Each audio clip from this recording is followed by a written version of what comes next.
gentlemen, and welcome to the Development and Management Committee. We'll quickly start off by just introducing everyone around the table. My name is Councillor Mohammed Anna. Good evening, Neil Watson. I'm Planning Officer for the evening. Ashley Cliff, Councillor for Hallsfield and Waterside and Cole. Sarah Coburn-Price, Councillor for Bullsworth and Foldridge. David Gallier, Councillor for Barrowford and Pendleside. Mohammed Aslam, Bradley Ward Councillor. David Albin, Borough Councillor for Vivery Bridge, Code. Yvonne Tennant, Councillor for Marsden and Southfield. Mohammed Amr, Councillor for Marsden and Southfield. Sajjad Ahmed, Councillor for Bradley East and Clovelly. Mick Strickland, Councillor for Barnoldswick. David Whip, Evening Court Ward Councillor. Joan Eccles, a Committee Administrator at Pendle Council. Perfect, thank you. First item on the agenda is, does any member have any declaration that he or she wishes to declare? I meant to ask you this, Neil. I'm a Pearl Director. No? Okay. Thank you. Second item on the agenda, could we please approve the minutes of the meeting on the 14th of November? Move them. Thank you. You got a second there? Thank you. First planning application is the application for the erection of 129 dwellings at Further Clough Hedge, Bamford Street, Nelson. We do have 3 speakers on this, so I'll start off with the speakers, please. Robbie Attlingen. Hello. Thank you. Good evening, everybody. Okay, here we go again. So more than 3 years have passed since this application was approved in its original format, and that was back in May 2020. The approach road was built, residents were disrupted, wildlife was disturbed, and then nothing. The plan seemingly died a death because the Coal Authority had raised concerns over the proximity of the new road to 2 mine shafts. The National Planning Policy Framework, paragraphs 183-184, clearly states that the applicant must demonstrate that the site on which they wish to build is safe, stable, and suitable for development. As early as November 2016, while the project was still at outline planning stage, the Coal Authority set out a lengthy list of requirements, including site investigations, a programme of remedial works, in order to ensure safety. Despite this, in March 2021, when the approach road was well on its way to completion, the Coal Authority was still raising substantive concern over the proximity of the road to old mine workings. They have scaled down their objections somewhat from substantive to material, and actually withdrawn the objection, albeit subject to a condition to ensure these works. But that doesn't mean it's given it the green light. Local people know that nothing has happened on that land in the last 3 years to investigate or mitigate any dangers. As councillors, you need to be asking, A, have they located the mine shafts? B, how close are they to the approach road? C, what are the risks and have the developers come up with any plans to make the area safe? And D, what is the timescale and cost for this investigation and work? The Coal Authority is not the only agency raising concerns. LCC Highways state that they will not be willing to formally adopt the estate road until Coal Authority's safety worries have been addressed. United Utilities are not happy with the drainage documents or the Greenfield runoff rates. And, since I live just down the hill from the site, neither am I. And nor are the members of Valley Mills Allotment Society, who fear either drought or flood as a consequence of this build. LCC's historic environment team are questioning why a substation might have been built over a prehistoric enclosure. Pendle Council's footpaths officer is very unimpressed by the way attractive walks have been turned into large panelled corridors, and so on and so forth. I don't know how many of you have actually sifted through all the documents attached to this and to previous applications, but I recommend you do so before making any decisions tonight. Pendle Borough Council, as part of the Pearl setup, has its signature on this application, and as such it warrants a higher than usual level of scrutiny and transparency. If the bill goes ahead and something goes wrong, it won't be a faceless construction company that gets blamed. It will in part be this council, and it will have serious implications for the people who passed the planning application and were financially involved in the build.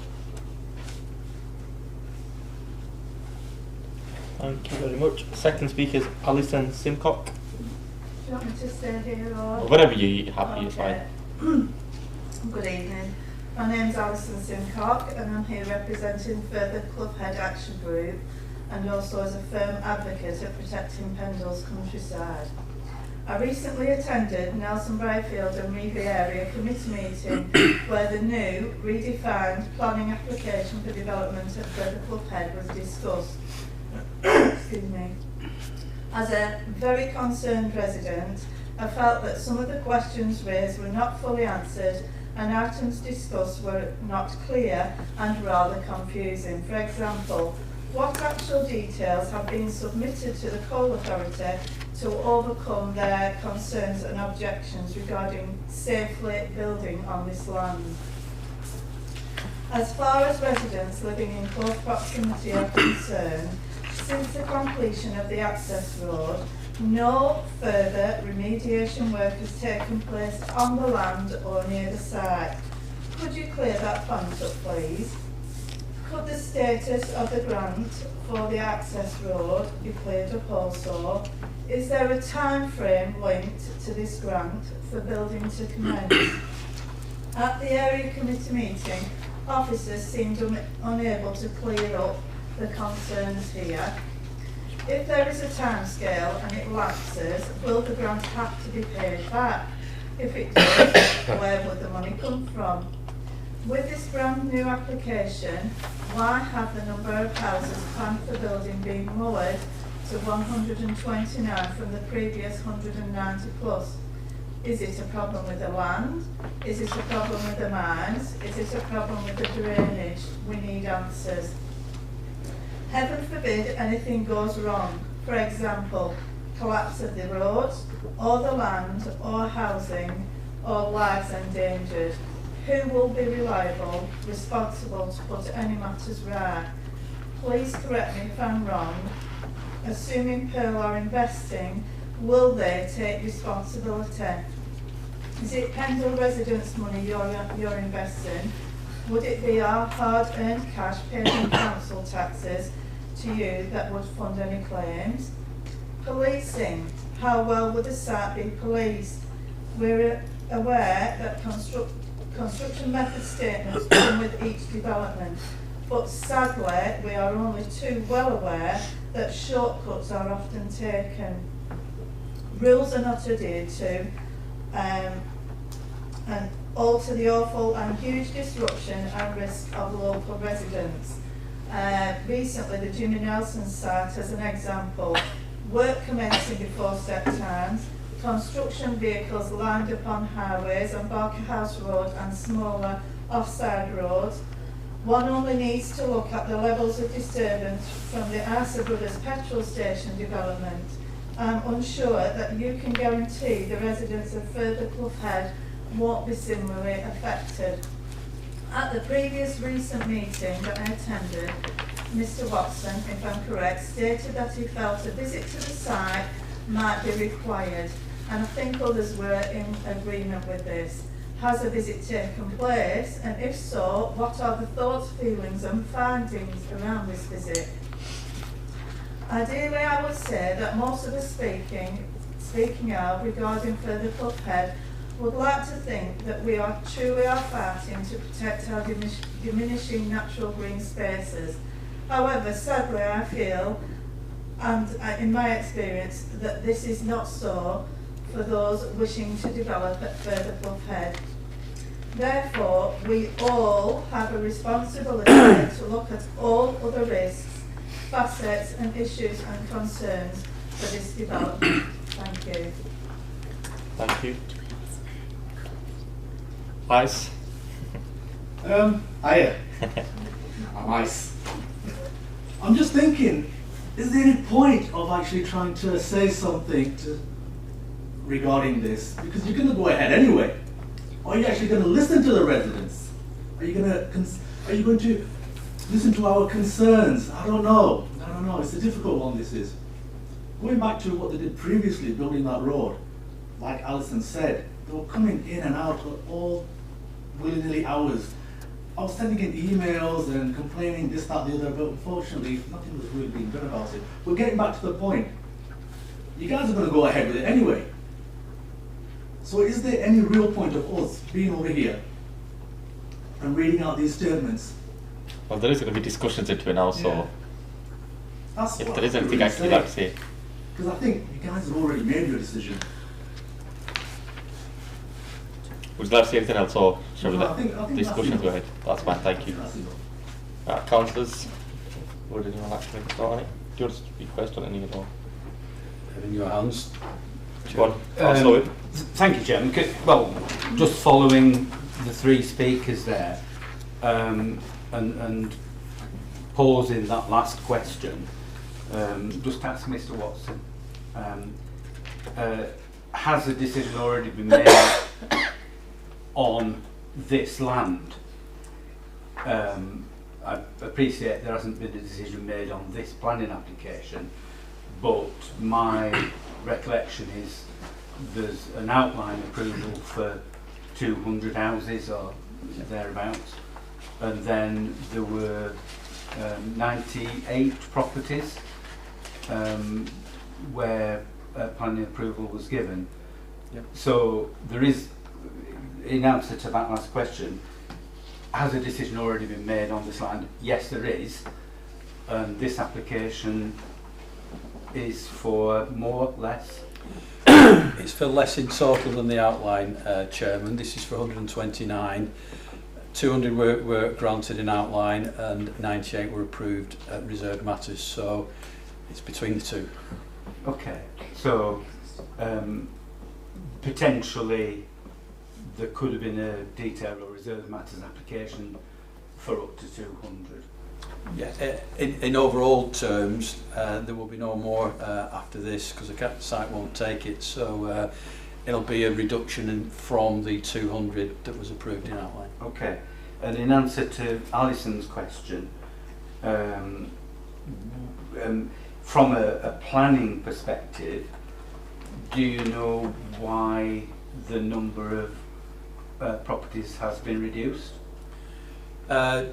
Yes, I do. It's not particularly a planning issue, but it's more around the developability, if I can say it properly, of the land, the surveying of it, and the detailed design work and the topography of it wouldn't lead to that number of units being able to be developed. So they've had to, when they were going into a lot of the design work, it proved to be that they couldn't get the number that they thought could initially be developed on there. Okay. Both Robbie and Alison referred to the coal mining activity, and has part of the design changed as a result of having to avoid the mine shafts? So the mine shafts is an odd thing because nobody knows exactly where the mine shafts were. They're in a certain area, and there's been a lot of investigation work going on with that. Looking at the old maps and trying to get historic data from where they were. The latest is that everything has been agreed apart from some borehole testing, which is now being planned. Now that borehole testing will, and it's only in one specific area. I'm not speaking properly today, am I? One specific area around the corner of the highway. It won't affect the houses. There's no mine shafts around the houses. Okay. With the boreholes dug, if they find the shafts there, then there will have to be remediation. That's normally pumping concrete or something in there. It's not an unusual thing to happen. If they don't, then there won't be any issue with the stability of the road. And that's what the final piece in that stability jigsaw is. Okay, thank you. I don't think these are necessarily planning matters, so they're not really concerned, but there were questions that were raised about, and Mr Watson may or not be able to answer this, in terms of paying back a grant that was got to put infrastructure in.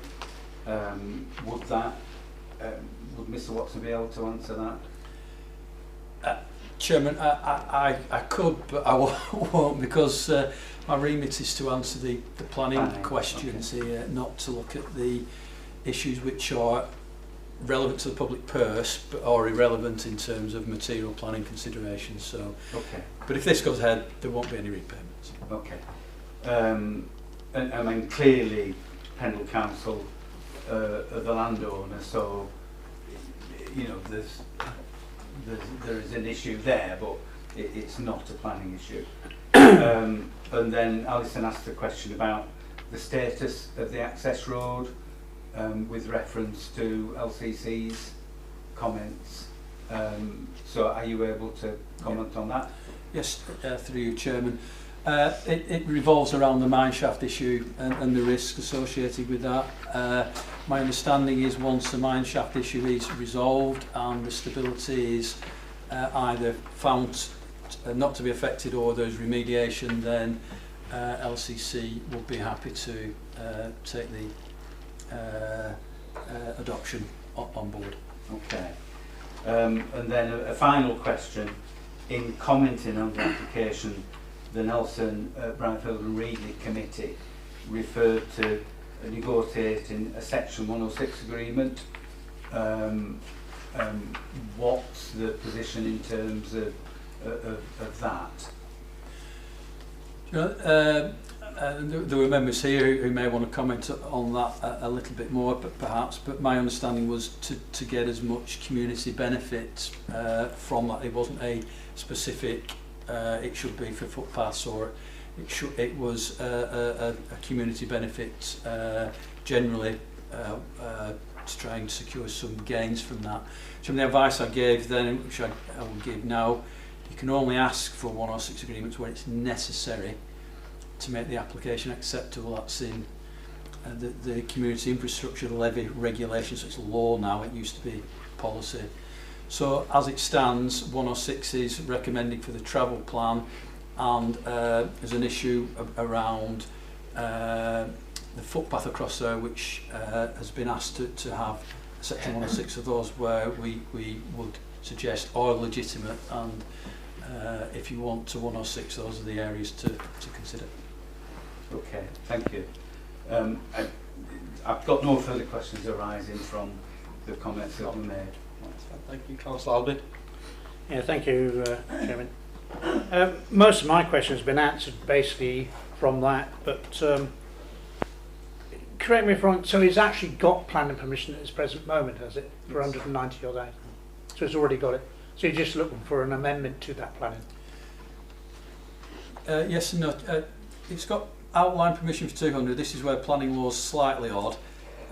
You can't now apply for another reserve matters because the time period has expired for that. But you could build the 98 units with planning permission with the reserve matters.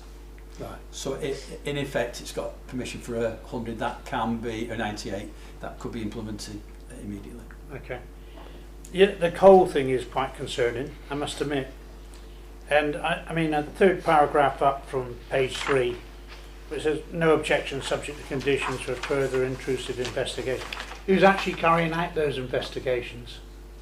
I know Paul Waiter are organising it. I don't know the name of the company who are digging the boreholes. Because we were up there today and I didn't see any signs of boreholes or any investigation that's been going on in the past. Sorry, through you, Chairman. The boreholes will be cores. Yeah, I know how they work. Yeah. So I don't know whether the work's been done. I know it's been commissioned. I know it's due or has been done, but I don't know whether what the results are. So if they came back bad, for example, where would we stand then? The condition would Is it? say that the applicant has to have then a remediation strategy. So that could be, for example, from past experience, you basically fill it with Yeah. concrete, cap it, and then that won't Yeah. move. And that's something that happens. Particularly, I used to work in Mid Wales. A lot of mine shafts there. That's what they would do commonly there, and it's a tried and tested technique. Because when we visited today, I noticed there was the land seemed a lot of infill there and a lot of waste. It was uneven, the ground, so it looks like stuff's been dumped. Didn't look like it's a natural terrain, not for a better word. So I mean, to build on top of stuff that isn't natural, i.e. clay, is posing another problem, isn't it? So I imagine, has there been a full geotechnical done on that site? I know that the county are happy with the construction method and how it's being put in, and our engineers have looked at that.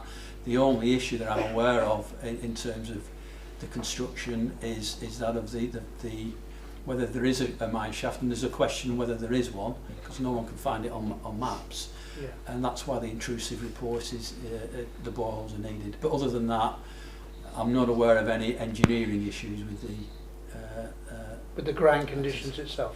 Well, Jim, through here, it's flat through there. That's the housing estate. Round there, it was undulating, so you had to make that ground up. Particularly around here, the ground was undulating. You had to cut and fill out to put the road in. So no different than engineering any other road, but it did involve muck shifting and making sure that the subsurface and the construction was solid. What about drainage layouts and all that sort of gravel, that sort of stuff? Yeah, well, that's been done for that element of it. Obviously, there's a drainage layout for this now, for this part of the development. If it comes up, sorry, it's lagging a little bit, but it is on my screen there. That's it. And like in the question, in reference to one of the ladies, unfortunately, sorry I forgot your name, but I mean, is there going to be warranties on these properties like NHBC or for if there is a problem in the future? I can't answer that, and it's again sorry to be, but it's not a planning issue, so I haven't investigated that. But all properties, obviously, there'll be building regulations on them, etc. And I would be very surprised if there is an NHBC warranty on them.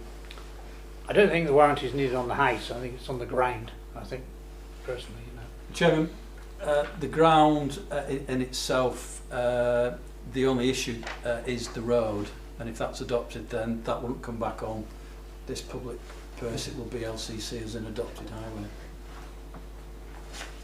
Okay, thank you. Councillor Allen. Yeah, just for my clarification, is this site classed as a brownfield site or a greenfield site? Green, thank you.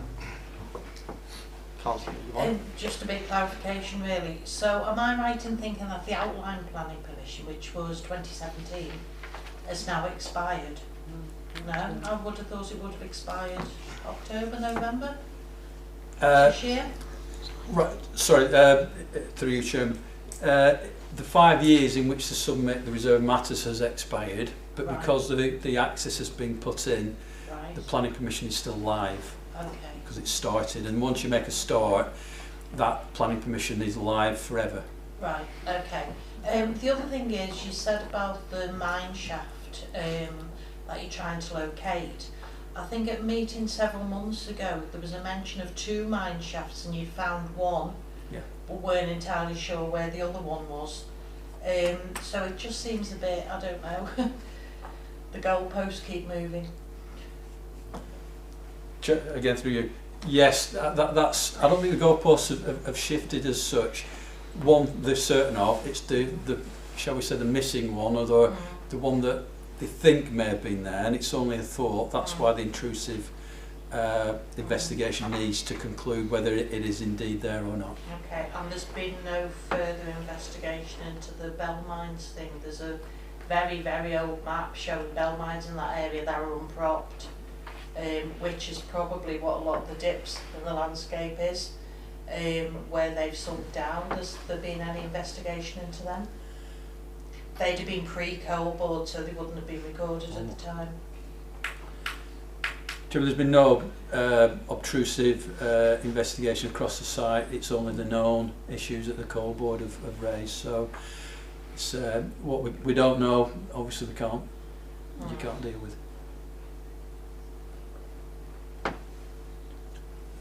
Thank you, Jeff. 2 points really.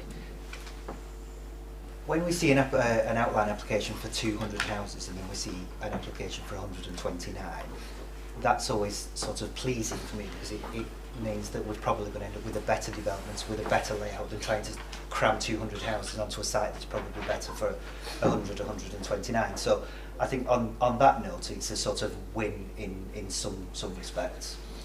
When it comes to the actual build out, we've had planning applications come before us before where we know that things can't be built. We've given approval for these things, but we know that for various different reasons, whether it's land ownership, access, or whatever it is, they simply can't happen. And I think that's a similar case with the mine workings. If they were found to be unstable, if they were found to be, the land was so unstable that they simply could not be built, then they're not going to happen. So I think whether we approve this or not, it's sort of dependent on the findings of the excavations within the mines. I just Councillor, you want, yeah? Oh yeah, well, considering all this started 5 years ago, and the mine shafts still haven't been located as such, if it's taken that long now to get to this point, who's to say it's not going to take that amount of time again? And why has it been left this long to get yet another planning application in? That's just a comment, really. No, good point.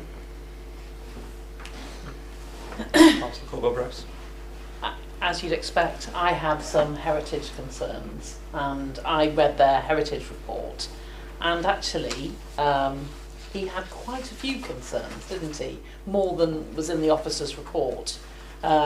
Particularly to do with views from the conservation area and long-range views of the site.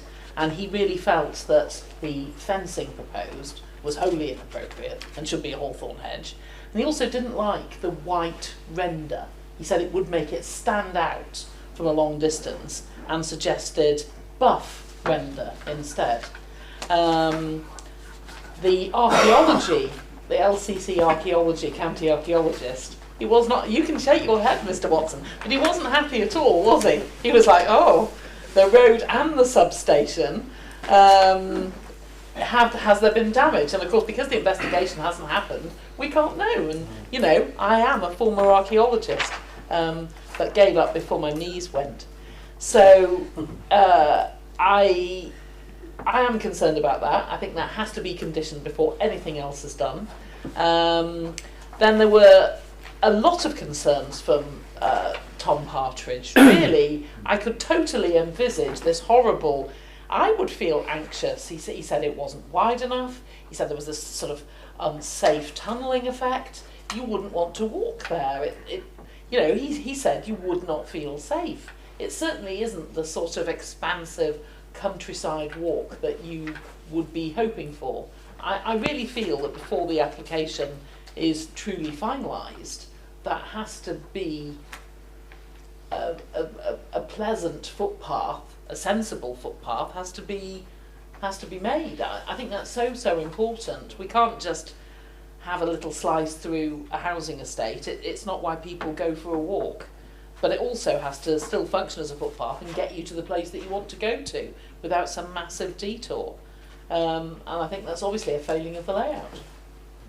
And then there were some concerns over bats. They said it was an area for roosting bats and bird life and ecology, and that we should be conditioning bat boxes and bird boxes and all of that. I mean, they're smaller issues, but they're still really important. Lady asked about the sort of time scale. I understand that. You're a local resident. You know that you've got this sort of ticking time bomb. It was passed in principle years and years ago, and I think it's reasonable to for them to have an understanding. It's been one little sort of drip, drip, drip of facts with the coal board. If they need to get on with those investigations now and give the residents some certainty and a timetable, I think that's really fair.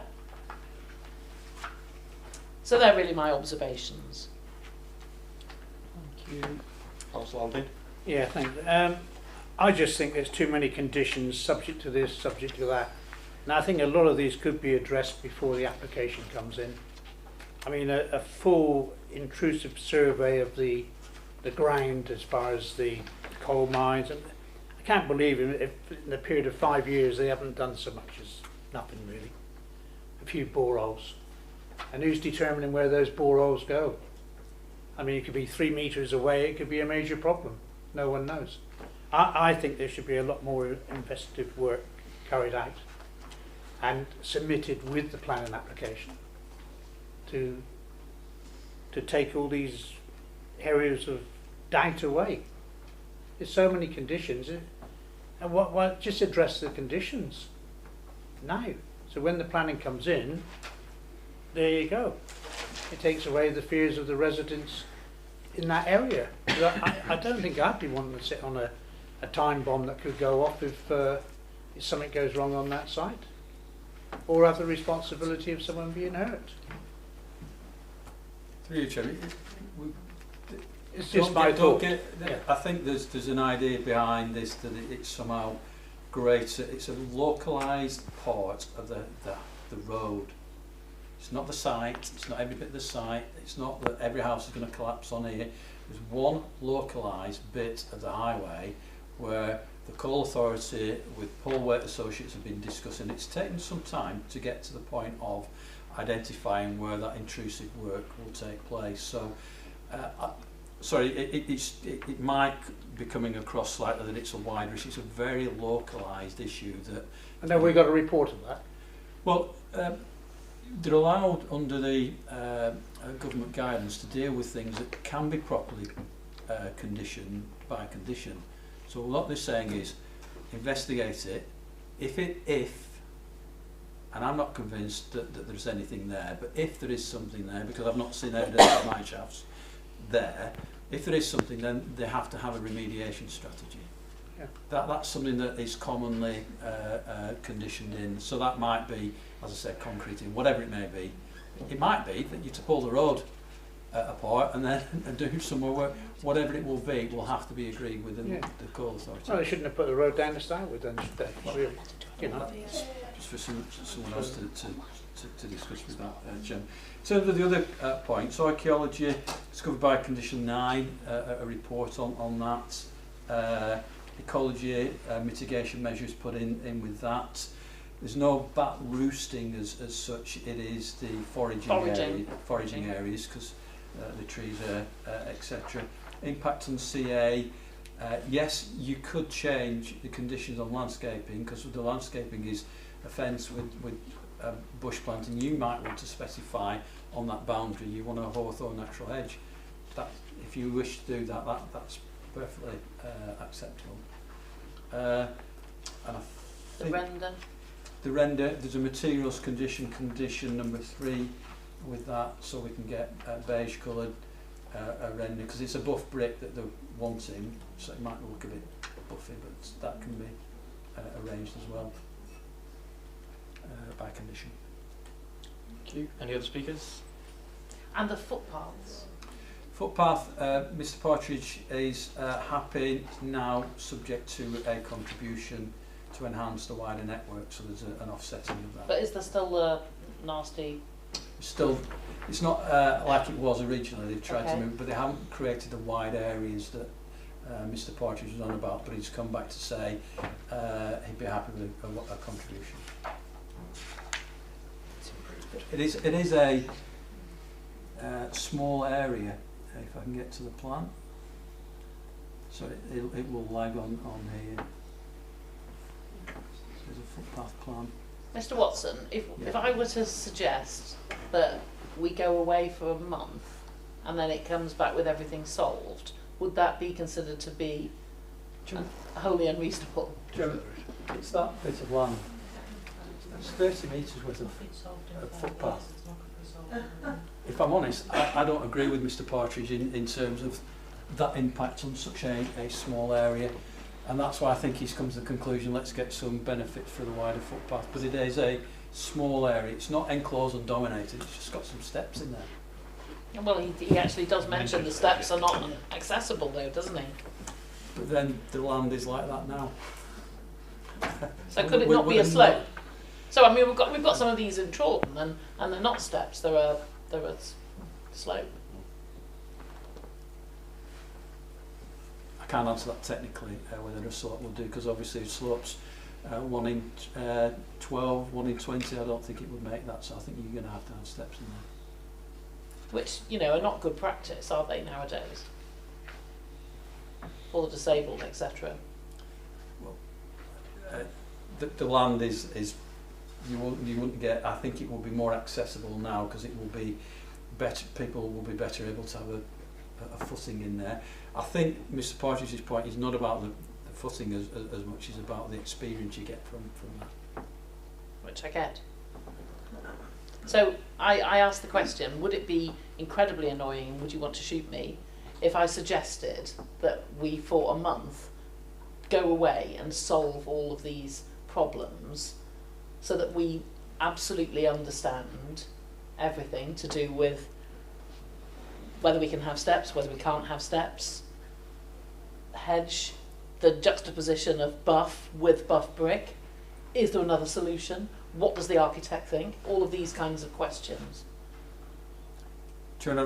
After those 3 things, 2 can be are conditioned, okay, so that it wouldn't be not probably really reasonable answering. to do that. The footpath thing is one I can't answer, so okay, I'm in your hands as always. It's if you want to defer. Yeah. But I just wonder, you know, if the architects, you've got 2 different experts, haven't you? You've got the heritage guy who really feels that the white render would be the worst thing from the conservation area. So that was my concern.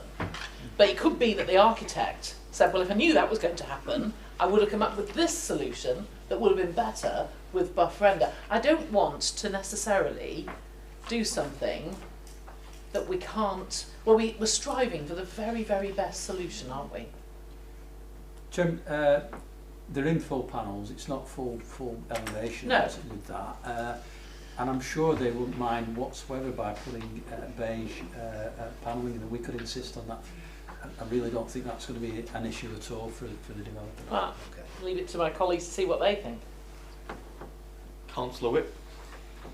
Just on the colour, there were several members of the committee visited this afternoon, and I noted that there is a great deal of white render on the adjacent development, the houses that have been built there previously.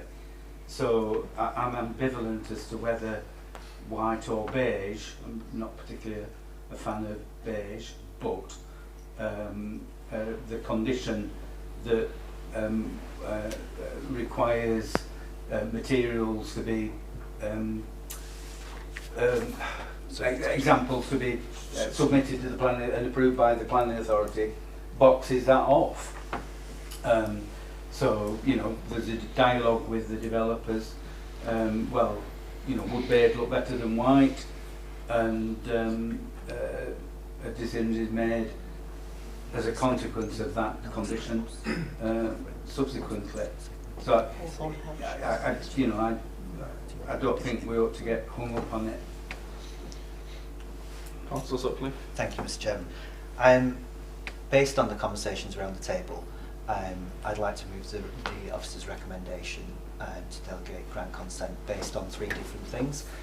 So one is that we have a submission of the colours of the render, as just said,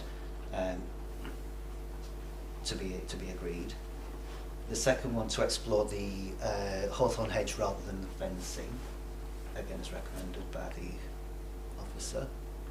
And the third one, to have a conversation about the footpath and look for any sort of mediation, mitigating things that can be done to improve that.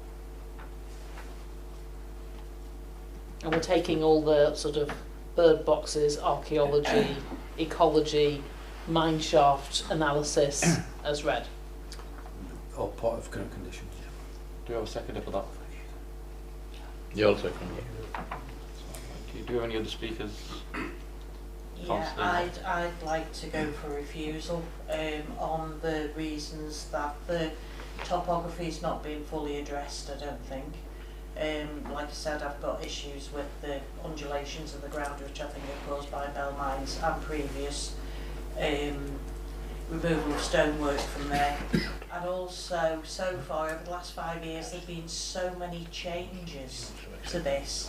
There's such and such thing happening, then we can't do that because this is here. I'll give an example. The original wildlife report said no badgers on the site whatsoever. The road building gets started and the Discovery Badger site, so the road had to be rerouted slightly. So I don't think that'll be looked into properly. Then it's had to stop for the coal board, and I think if we do approve it, it will just over again across the site wherever we're now placing the proposed houses. I think there'll be more issues will come up, so I think it's too high risk at the moment until all the issues have been addressed beforehand, rather than saying this is conditioned and that's conditioned. Would someone like to second that first, or? A second. Thank you. Chair. Councillor Aslam, yeah? And second that, I misunderstood what Councillor Ash has proposed. Was it a refusal or delegate grant? Pardon? Delegate grant consent. No, I'm in favour of refusal. I'll take it back. Do we have any other speaking before we do move to any voting? Just a brief comment on the coal. I completely understand the concerns around the coal workings and the topography of the land, and that comes back to the comment I said earlier about the different applications that have come before us over the years where things simply can't be built, and if the topography of the land is so dangerous and unstable, then they won't be able to build it. So if it comes back and it's clear, then the permission can be granted. It's one of those. It is, but how much disturbance is that going to cause the local residents in the meanwhile? They've had 5 years of this, of stop-start, and do you know what I mean? I was up there when they were putting the road in, and the absolute mess up there was unbelievable, and it was a nightmare for residents on Pinewood, Helm Way, Mosnell Road South. All that way was just not a mess, and the noise and the disturbance and whatever. So if this keeps dragging on stop-start all the time, I think we should just kill it dead now, and that's it. So Yvonne, may I speak to Yvonne? Yeah. So I do really get what you're saying, but the principle of development is established for the site. Yeah. So it would be unreasonable to go for refusal. So I feel that what is the halfway house is, could we go away for a month and really work to try so that Mr. Watson has all of these things nailed down, and then we're doing the best thing by the residents, because then they can see it and they know, and perhaps if they haven't done the mine working analysis because of Christmas, by the next year in January, perhaps it's February. Councillor Whip. Thank you, Chairman. I'll second Councillor Sutcliffe's proposal. I think we need to bear in mind that there is already an approval for 98 houses as phase 1 of development on this site. So in theory the developer could implement that planning approval and you end up with a lot more than 129. Now, clearly, this application has come because the 98 approval plus whatever would follow as phase 2 didn't take into account the mine workings, and as I read it, the current proposal avoids the mine workings where any of the houses are. I think this is an improvement, and I think somebody made that point earlier on, that you know, it's in terms of the residents, it's moving in the right direction. So I think it would be unreasonable for us not to approve this, or the proposal is not to delegate granting consent, subject to sorting out the issues that Councillor Sutcliffe referred to in his proposal. So I do think we ought to delegate grant consent, and I think in terms of the development as a whole, it is more appropriate than the up to 200 that originally were intended for this site, and that's to the good. Any other speakers? But, Yeah. Chairman, if because there's been a motion, an amendment that's seconded, I need to be really clear on the reasons, because there was. Can we articulate? Because if there are going to be reasons and it is voted Yeah. down, then there's an appeal, there's costs, and we need to be absolutely clear. And I might need to give you some advice on those reasons. So I had, and please forgive me if I'm wrong on this, undulating land, badges and ecology, and it was dragging on too long. Well, no, I think the topography hasn't been addressed enough. No, I'm not just talking about the coal authority stuff. I'm talking about previous workings there, like the quarry and the bell mines, and that doesn't seem to have been addressed in any reports at all. And that's why I would go for a refusal on it. So my question would be, if we refuse on that ground, what evidence?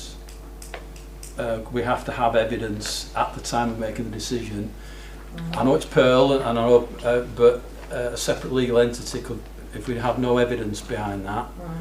Now, we get evidence from the assessment process to begin with. So, like on any application, so you look at the maps that we've got. You look at with the coal authority. You look at what historic information you have. That's been done on several occasions, and nothing else has been identified. So if we refuse based on, forgive me if I don't want to be pejorative here, but on intuition, you just walking into costs. It's not intuition. I've seen the bell mine maps but I cannot find them again, which cover the whole area. And I found them online, and I cannot for the life of me remember where it was I found them, but there was loads of them all over the place, and it's not on intuition. Again, sorry, I don't want to, you make your own decision on this, but the coal authority have access to all that, and that has not been identified. So unless we can find that and put that in evidence, we will be going into potentially a public inquiry or whatever, and saying, we're just guessing. We have to have evidence. I don't think it's unfair to ask for a full ground report, because at the end of the day, there's been quarrying going on up there as well. And even though they're avoiding the actual mine shafts, the coal mine shafts, the ground conditions might lend themselves that they need to pile that ground because it's unstable with infill and everything else, not natural ground. And that itself, by piling, might cause a problem to those mine shafts. So I think we should know what the ground conditions are truly like, and how they're going to put, what foundations are going to go in for those houses. Because if it's a raft, it's not a problem. But if they're going to start piling stuff for those houses, that could cause another problem. Again, through you, they have done that in the coal mine risk assessments, and that evidence is. We've got that. That is in play, and there's been supplementary reports which Paul Waite Associates submitted on. I've used Paul Waite, so they're quite good. So we've got access to all that, have we? It's all online. It's all been published. It's all in the public domain. Speakers. think you take the, because it was seconded, wasn't it? Yeah, it was, yeah. So I think the refusal is the motion. Right, we're going to take the vote on the refusal, which was moved by Yvonne and seconded by Councillor Sajjad. All those for refusal? All those against? It's gone down there, yeah. So now we're going to take a vote on, which was moved by Councillor Sutcliffe to deliberate grant consent. All those for? All those against? Thank you. That's been done with deliberate grant consent.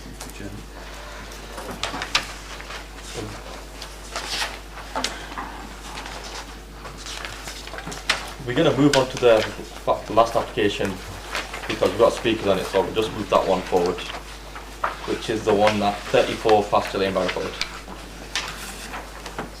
which in the white booklet is page 38.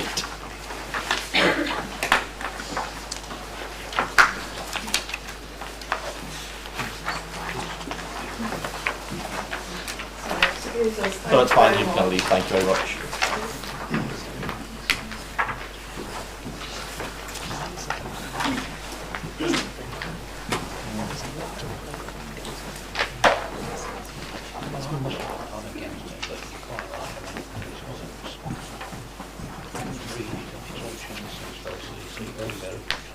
It is, that's the Right, application for one separate eco home with attached garage at 34 Pasture Lane.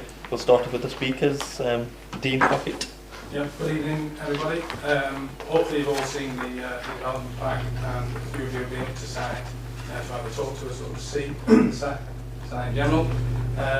I'm very quickly going to just give you a bit of background about myself and Helen, and then Dara's going to go into a bit more of the nitty-gritty bit. So I wanted to give you a bit of a feel of who we are as people and as a family and what we're doing in the local area. So Helen is an extremely successful children's illustrator. She's got published books all around the world.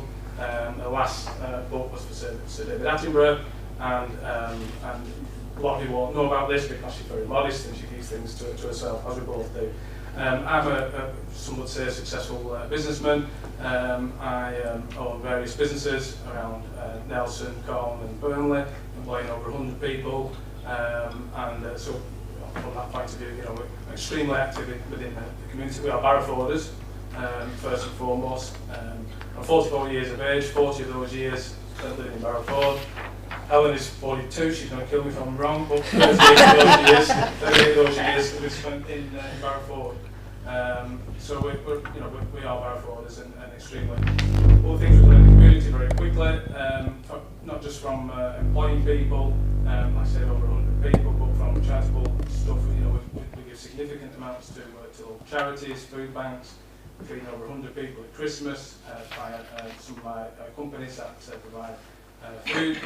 Helen's latest community-driven project attracted over 10,000 pupils, as she was talking about the project she did. So, these are, we've got two children, one 8, one 10, both mad on sustainability and Steve Attenborough and things like what he's on with. So, how that ties into this bit here is going back to this piece. Where the land is now, as some of you are aware, it's on the site of an old menage with some old stables. It's decaying, it looks awful. We've no plans of getting horses, I'm scared of the bloody things. Therefore we need a site in Barrowford to build our dream house somewhere here. Lots of reasons why. Like I said, we live local, we employ local people, but our son needs access to medical attention because he's got recently developed a condition. 2 minutes away from the motorway. If we ever needed to get to the hospital, we can do that now with this development. If we can't get this, then I don't know what we will do. But so back to the development. Well, there is a single track lane all the way to the top. So we've agreed with the road people that we will put passing places on the road on our land. So we will agree to do that. We're planting several trees, lots of shrubbery. We're producing a massive pond, it's like a mini lake, to again create an environment for new species and returning species and so forth. We're developing a wildflower meadow, probably 4 or 5 acres worth, to attract the bees and other insects and so forth. So, you know, we're trying to do everything we possibly can to do the right things, at the same time build our dream home. Zara, thank you. Good evening, members of the committee. I'm Zara Moon from Zara Moon Architects, and I'm the agent for the application.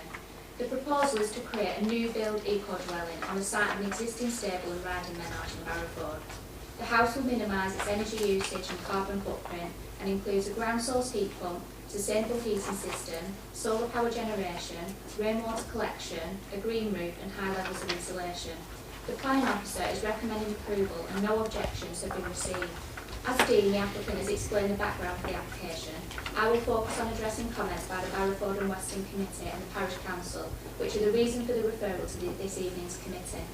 The Barrowford Committee comments include the site being an unsustainable location and the site being located outside the settlement boundary. However, the site is located only 40 metres from the settlement boundary and within the national required walking distances to local services and public transport. The site has been assessed by the planning officers and is considered a sustainable location in terms of Pendle and national planning policy.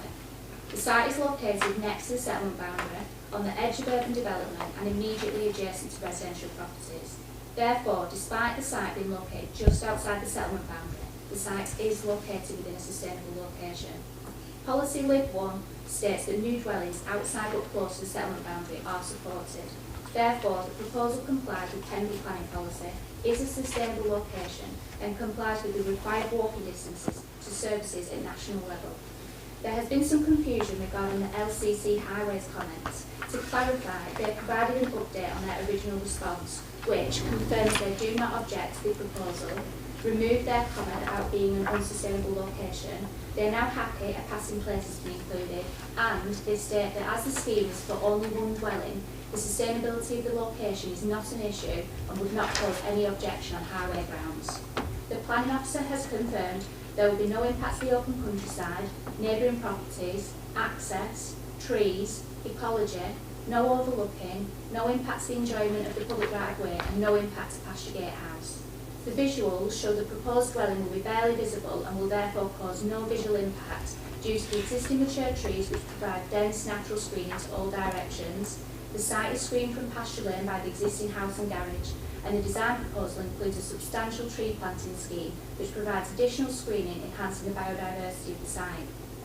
The proposed visuals and site section drawing also shows there would be no impact to Pasture Gate House, which is not listed and not within a conservation area. The design proposed within this application translates key characteristics of Pasture Gate House into a contemporary design response whilst ensuring the existing house remains the prominent building from the pasture lane viewpoint. We have worked with the planning department and the consultees to create a scheme which the planning officers and consultants are all happy to support. Planning conditions will be included to safeguard all aspects of the development, including the site conditions, access lane, drainage, materials and impact on neighbouring properties during the construction phase. This bespoke dwelling has been designed to meet the requirements of the applicant's family, responds to the neighbouring property, accords with all relevant planning policies and is supported by the planning officer and consultants. We therefore ask you to please follow the recommendation of the planning officer and grant approval for a sustainable, high-quality family home. Hopefully the points raised by the Barrowford Committee have already been addressed by myself or Neil shortly. However, I'm more than happy to answer any further questions. Thank you. Thank you. Councillor Sutcliffe. Thank you, Chairman. It's nice when a planning application comes before us where it feels like it's the right house for the right plot. And I don't want to give Zara a big head, but I think it's down to her skills more than anything, that it feels right. As she said just then, it sort of reflects what's going on with Pasture House. So the design, I'm quite fussy about design anyway, the design feels right. I did have some questions about location because there was problems, comments, obviously that's why it came here, about the being outside the settlement boundary. The location I know well, I walk this area quite regularly. And it wouldn't feel untoward at all to have a property there. And there are other examples in Barrowford already where things have been built outside of the settlement boundary. I don't think there's an awful lot for us to discuss. I'm pleased to see the comments from LCC that they don't have any objections to it. It's a short walk into the village, and there's lots of things that are accessible. Therefore, I'm happy to move approval. Thank you. Councillor Coleman-Price. I'm happy to second that. I felt anxious. I read the LCC comments, and I thought, oh, it's not sustainable. It's not in a sustainable location. But I went there on Monday, and I thought it was too. And I'm glad to see that LCC has changed its stance and added an update, because it's just tucked within that built form, isn't it, of Barrow Ford, and you could easily just walk down the lane to booths. So that was my number one concern. Unlike the previous house that came up a few weeks ago in Barrow Ford, which was in a conservation area, and I felt was inappropriate within a conservation area. This isn't a conservation area. There's very diverse architecture all around, from what looks like a 19th century farmhouse to some 1970s houses. And I think that this building very successfully bridges the gap between those. It's almost like it really is, without being a sort of horrid compromise. I think it is an interesting design, with its gables, its grass roof and its chimneys. People who know me know that I wouldn't live in it because I like to be cold and miserable and damp in my house. But I understand that other people want to be comfortable. Perhaps they'll invite me round for drinks, I don't know. So I do feel that stylistically it's right. It's on a large and generous plot. There are ecological gains in terms of the planting and the pond. There's not much going on in a menage, is there anyway? So I feel that it's an aspirational house for Barrow Ford that doesn't detract or feature particularly in long-range views. I've looked at the footpaths and so far. So I think it's sort of tucked nicely. It's not that doesn't have to hide. It just peeps pleasantly, and so therefore I'd be happy to approve it. Any other speakers? Councillor? Chairman, Barrow Ford and Western Parities cite sustainability as being a reason for refusal.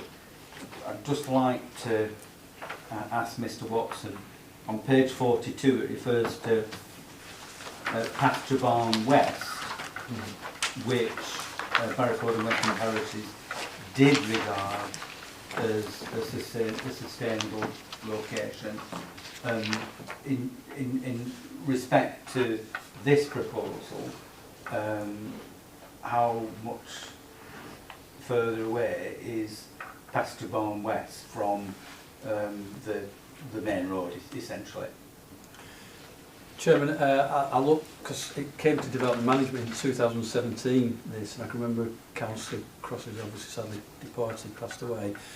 We had that discussion then. It's 400 metres away, so you go up the lane and it's up there, and the discussion at committee and the recommendation was for refusal at the time because it was being isolated and unsustainable, and it was determined that it wasn't. So were we to go to appeal on this, and hopefully we won't be doing, but we would have why is something the council deemed 400 metres in the open countryside not isolated when this is. I think we will be walking headlong into costs. So, Chairman, when we stood on the site this afternoon in the driving rain and the near gale force winds, I was looking up the hillside and I was saying, well, is that the property further up there? And Alex, the planning officer who accompanied us, said yes, but it didn't sound right certain. But is that correct? Yeah, it's off that plan. Up beyond the. Yes. Yeah. So I mean, it was well up the hillside. Frankly, I don't think we'd have a leg to stand on if it went to appeal. Not turn it down on grounds of sustainability. And I think in terms of design, I think it's a good design. Yeah, good on them. So I support approving it. May I ask the architect a question? Yeah. One thing that struck me is the bricks. Yeah. So go on, tell me. Cream. Tell me what's the design sort of impetus. So we wanted to make sure that Pasturgate House still remained prominent from Pasture Lane because it's white and its residents have been white.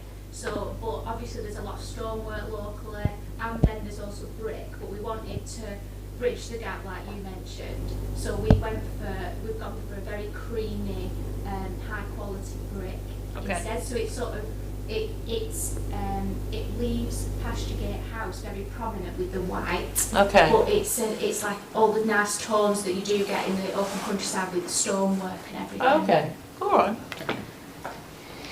Thank you. Shall we move on to the vote? I'll set out for approval. All those for? Well, thank you very much. Thank you. Thank you. Thank you.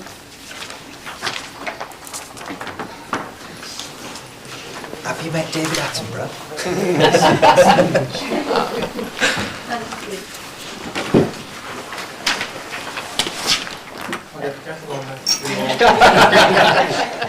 I think there's a bit of work to do between now and then. Appreciate it. Thank you. Thank you. Thanks everyone. Bye-bye. Have a great Christmas. Thank you. The second application, which in the white booklet is on page 22, which is for the vary the conditions at the former site of Riverside Mill, Baker Street and Reedford Road, Nelson. Do we have any speakers? Sure, there doesn't seem to be any contention with this one. Can I move the recommendation? That's our approval. Are we happy with that? Yeah, all those for? Thank you.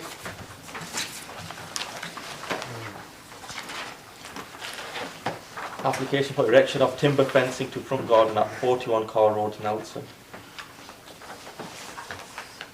Any councillors wish to speak on this one? You're smiling at me because you know it's me, don't you, really? Okay, so bottom of page 35.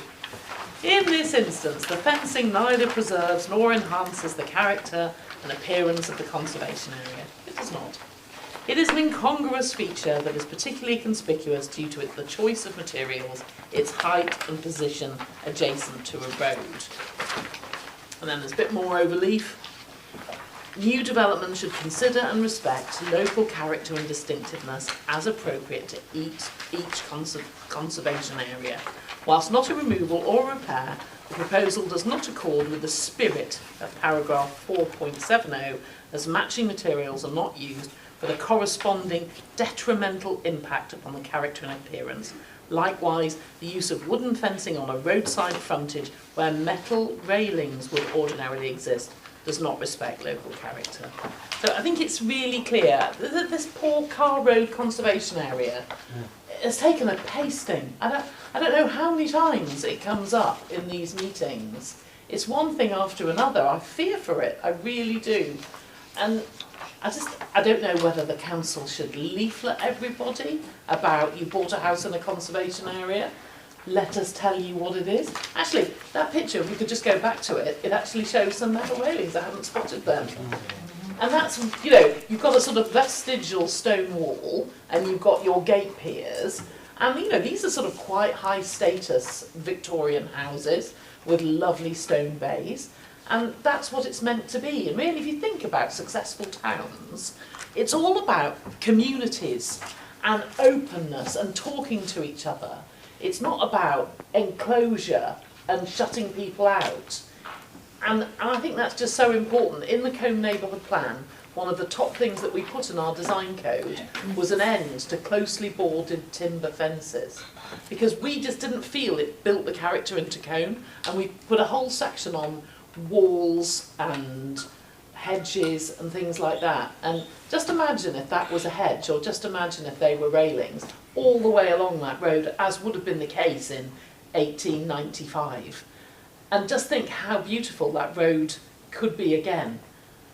We should honestly stand up and protect conservation areas. We should protect this poor conservation area, and we should turn this down. And so I propose that. Any other speakers? I'll second that. Thank you, Councillor.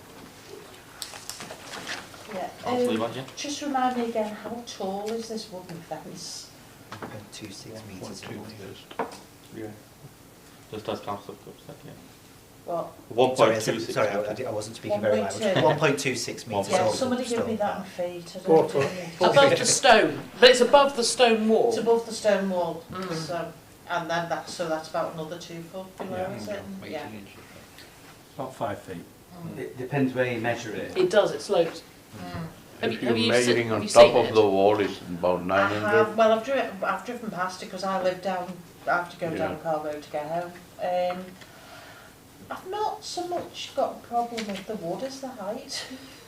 I just kind of think it might set a precedent. I'm not sure. Everybody might start wanting it and then there'd just be loads of wooden fences down Carl Road. I mean, I haven't really got a problem with the wood because, I mean, it like you said, it is lovely when the houses have got the iron railings on. But half of them have gone on Carl Road anyway, so you've just got the little wall and then Let's bring them back. scrub behind it, yeah. Not sure everybody can afford to bring them back. Hedge whips are cheap, now it's time to plant them. Councillor Sutcliffe. Thank you, Jem. I drove down here last night and I thought, I couldn't remember which number the house was on the application. I thought, I'll get my phone out to have a look. I thought, do you know what? No, if it's come forward as a thing that we need to scrutinise, let me see if I can see it without needing to look up which address it was. And I saw it straight away from a distance. And because it stuck out so much, that is obviously, you know, the reason. It's contrary to the Conservation Act. It blocks vision of the house. It secludes it. It's quite tall, actually, in person. It's just, and I sort of feel for the residents in a way. It's like Sarah said, could we leaflet these, you know, the houses in the conservation area as a reminder that it is, you know, it is there, so that they don't spend money that they don't need to, or, you know, or spend money in the wrong direction. Because, as I say, I do feel for the residents. They've probably done it in good faith, but it's just so obtuse. I think that's true. Sorry, Ash. I think, you know, perhaps Mr. Watson's looking horrified by the idea of us leafleting all the conservation areas. But could we run a campaign? Could we run a what you can do in a conservation area campaign? What is good design in a conservation area across Pendle, so that people don't waste money? Because it is actually heartbreaking. These people have gone. I don't know how much this has cost. Say it's cost £1,000. It goes down. I the think it side. would have cost more than that, personally. Really? Yeah. Okay. That's so sad for them. I feel for them. And they didn't know. I'm sure they didn't know. We should do our best to make sure everybody knows. It's about, I agree with that, because it's about pride. You know, we want people to live in houses that they're proud of and areas that they're proud of, and these people are obviously of that ilk because they want to do something with their property. So let's help them make the right decisions. Any other speakers?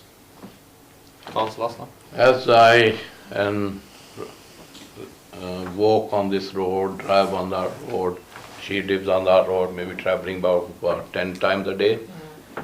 And I would say I would go for the approval and put a condition on it that if, say, there's a brick wall built just the opposite side, it's a horrible wall, and if they put a metal fence same side, the wood itself is about 2 foot, and then just the shape to make it like a design, that's about 1100. So I think if we could put condition on it, well, wood can be rotted in 5 years, 10 years time, then if someone else, they sell the house, someone else moves in, and there should be a condition on it that it should not go any higher, and also should not be built from any stone, brick, block or anything. Do you mean lower what they've got now? Yeah. Actually make it a bit shorter than it is now? Well, just you know, the fancy bit, Yeah. that's only higher. If you just go with the stone, Yeah. that's not higher. With the holes, that's about 1100. And you know, if it's like that now, it's just the fancy bit which is on the top end, is the only one saying about 1100, because I measured as well, and you can see on the drawing. But I would say, you know, in life, that this tenant, this person may not be there in, say, 5 years' time, someone else comes in, and the fence is all rotted away, and I would put a condition on it that they shouldn't build it out of brick, block or anything else, and the fence shouldn't go any higher. Chairman, technically they need permission to do anything of that anyway, so you'd be putting a condition on saying you couldn't do something that needs planning permission. Yeah, you can't do any, so I don't think a condition will be lawful. So we can't do that condition. We can't do the. I think you either approve or refuse as it stands, Chairman. Councillor. Thank you, Chairman. I echo what Councillor Aslam saying, and I will go for approval on it. They did not know they built it, and others in the area like Sarah said, that Councillor Sarah said, there's already doorways being made. If you go along the road, there's metal fencing, there's blocked fencing, put up as well, blocked as well, so I will go for approval on this application. So, Councillor Aslam, are you moving it just approval without any conditions? Yeah, approval. That's okay, then until that's second by Councillor Ahmed. Any other speakers on that? Only to say that given now I've heard how much that the residents probably spent on it, it does seem a little bit cruel to tell them to take it down. But I also think it could be a good thing to get leaflets out telling people what they can and cannot do in a conservation area. I mean, I live in a conservation area and some of the horrors that are taking place on my street, including Victorian Chimneys being taken down without any permission, would be very useful, I think. If we were to do this, we might make Julian Barraclough Gray happy. Any other speakers before we do move on to the vote? Right, let's move on to the vote. Can I have a question here? If, for example, this is a question for Neil really, if they actually put metal railings in now, in front of that fencing, could they leave the fencing? Because the main barrier then is the railings themselves. And all the fencing then becomes panelling behind. Obviously they're trying to create a screen of some description, which is what they've done, and probably did it in good faith, but obviously it's not. So it's just a thought, I just thought of it then. If they actually put railings in front of that, and had the screening behind, left the fencing up, and even painted it grey or light grey so it blends in a lot better. It's just a thought. Chairman, again, I've been your hands on that, but my view is if they had metal railings, even if they're above the metres, I think that would be perfectly okay behind that. But in terms of the aesthetics, that fence, whether it's painted and whether it's behind it or in front of it, it's pretty awful to conservation. Yeah. Trouble is, if we pass it, everybody else would be. They've got something to go at, haven't they? It's through you, Chair. It's Councillor Hammer's point. There's dormers gone, this has gone, so we can just allow some more. And where do you stop then? Do you go all the way along every street? It's the issue that you know, because one's happened, do you then allow everything else to happen? I don't subscribe to that view. And there's no real other fencing along there, so you'd be starting a precedent along there as well. Any other speakers? Right, let's move on to the vote, which was moved by Councillor Aslam and seconded by Councillor Ahmed. All those for approval? All those against? So now we vote on the actual refusal. All those for refusal?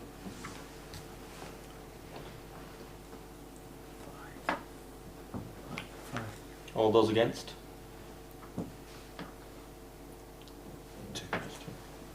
Yeah, so it's refused. That's fine, thank you. That's it. Thank you very much, everyone.